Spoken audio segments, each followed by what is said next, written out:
কোনো ক্রমেই কিন্তু ব্যক্তিগত অর্থ হোক সরকারি অর্থ হোক অপচয় করা ঠিক হবে না। জবাবদিহিতা নাই এবং এই জবাবদিহিতার ঊর্ধ্বে অনেকে অনেক কিছু করেছেন, অন্যায় করে সেটা কিন্তু কোনো ক্রমেই কিন্তু গ্রহণযোগ্য হবে না। যারা আপনারা যে কাজগুলি করছেন সেটা বেসিক্যালি হলো আপনার স্বচ্ছতা, জবাবদিহিতা, গভর্নেন্স। এবং আমরা তো জানি বাংলাদেশের পুরো গভর্নেন্স নিয়ে আমরা অত্যন্ত এখন চিন্তিত, একটু ব্যস্ত বটে। সেটা আপনি রাজনীতির ক্ষেত্রে বলুন, অর্থনৈতিক ক্ষেত্রে বলুন। এবং অর্থনৈতিক ক্ষেত্রে সবচেয়ে বড় চ্যালেঞ্জিং, কিন্তু আলটিমেটলি মানুষের জীবনযাত্রা সবকিছু কিন্তু নির্ভর করে অর্থনৈতিক ক্ষেত্রে কতটা আমাদের ভালো দক্ষতা এবং ভালো আমাদের জবাবদিহিতা, স্বচ্ছতা। সবচেয়ে বড় জিনিস হলো যে কোনো ক্রমেই কিন্তু ব্যক্তিগত অর্থ হোক সরকারি অর্থ হোক অপচয় করা ঠিক হবে না বা করাপশন করা ঠিক হবে না। আমি আর কিছু বিবৃত করতে চাই না, অনেক কিছু ঘটে গেছে, অনেক কিছু সেটার মধ্যে আমরা দেখেছি অনেক অর্থের অপচয় হয়েছে, জবাবদিহিতা নাই এবং এই জবাবদিহিতার ঊর্ধ্বে অনেকে অনেক কিছু করেছেন। সেখানে কিন্তু আপনাদের institute of chartered secretary Bangladesh জাতীয় হিসাবে রোলটা অত্যন্ত গুরুত্বপূর্ণ। কারণ আপনাদের রোল তো শুধু কোম্পানির সেক্রেটারি বা শুধু রিপোর্ট প্রিপেয়ার করা, 21 দিন আগে অডিট রিপোর্ট পাঠানো, এগুলো এনশিওর করা ছাড়াও এই কথা হলো রুটিন কাজ আপনাদের। কিন্তু এর বাইরে কিন্তু টু এনশিওর, মানে আপনারা নিজেরা এনশিওর করবেন না, কিন্তু আপনি সহায়তা করবেন বোর্ড অফ ডিরেক্টরসদের বা যারা ম্যানেজমেন্ট আছে তাদের, যে হিসাব কিতাব যেন সবসময় ঠিক থাকে। আমাদের সবসময় পরকালে একটা হিসাব দিতে হবে, বড় হিসাব, এবং এই পৃথিবীতে পার্থিব হিসাবগুলো কিন্তু আপনাদের ঠিক করতে হবে। এটা আপনার একটা বড় ভূমিকা, আপনারা একা করছেন না বা একা পারবেন না, এখানে অন্যদের কোনো ভূমিকা আছে, সেটি সবচেয়ে বড় কাজ।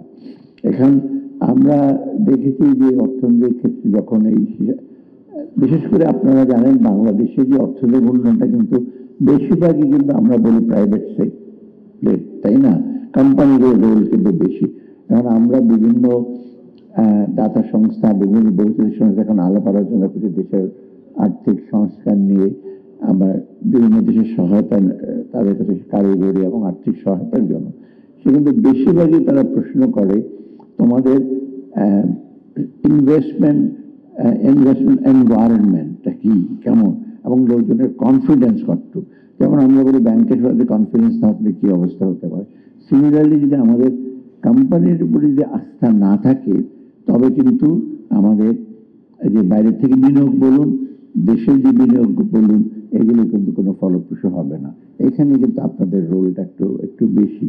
এবং আমি দেখলাম যে ISCSB যারা করছেন তারা মোটামুটি বিজ্ঞ লোক, আপনাদের আরেকটু যত্নশীল, আরেকটু আপনাদের আমি বলবো নিজেদের এথিক্সটা, যেটা যে আমি যদি কিছু ভুল করি ইচ্ছাকৃত হবে, অনিচ্ছাকৃত ভুল তৈরি হবে অনেকেরই, সেটা শোধরানো যায়, শোধরানোটা সমীচীন।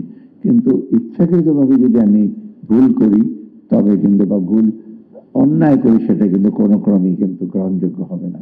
একটা যে কোনো কোম্পানির তিনটা দিক আছে, বিশেষ করে আমি মনে করি এটা আমাদের পিরামিডের মতো। একটা হলো যারা ওনার, শেয়ার হোল্ডার, তারা, বোর্ড অফ ডিরেক্টরস তারা, আরেকটা হলো ম্যানেজমেন্টে যারা থাকেন তারা, আরেকটা কিন্তু যারা হিসাব করে, তারা অডিটর বলেন বা তারা অ্যাকাউন্টেন্ট বলে, তাদের এই তিনজন মিলেই কিন্তু আপনার একটা কোম্পানিটা আপনার হয়। সেখানে কিন্তু আপনাদের রোলটা একটু বড় রোল। সেখানে আপনার হিসাব কিতাব যদি ঠিক না হয় তবে অনেকটা আপনার থার্ড আইয়ের মতো, মানুষের দুটো চোখ থাকে, ম্যানেজমেন্টের দুটো চোখ, আপনার তৃতীয় নয়ন, মানে তৃতীয় ব্যক্তি, যেটা আপনার ম্যানেজমেন্টকে বলবেন এই জিনিস ঘটছে। অর্থাৎ এইগুলো ইস্যু করেন। আমাদের দেশে কিন্তু কোম্পানির গভর্নেন্স, ট্রান্সপারেন্সি মোটামুটি ভালো, কিন্তু একেবারে যে খুব ভালো স্বচ্ছ তা না।